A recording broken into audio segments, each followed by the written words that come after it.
A pipe wrench is a plumbing tool used to grip and turn pipes, typically for installation, repair, or maintenance. It consists of two main parts, a handle and an adjustable jaw, which tightens onto the pipe as pressure is applied. The tool is designed with serrated teeth on the jaw that bite into the surface of the pipe, allowing for a strong grip.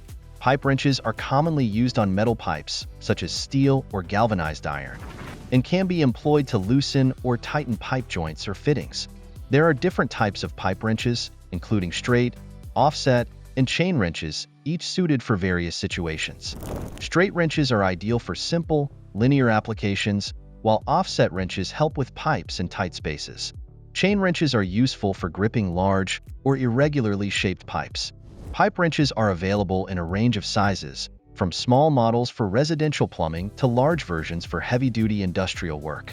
The material of the wrench, whether cast iron, steel, or aluminum, affects its weight, durability, and suitability for specific tasks. Proper usage requires adjusting the wrench to fit the pipe tightly, applying controlled force to avoid damaging the threads, and maintaining the tool regularly for long-lasting performance.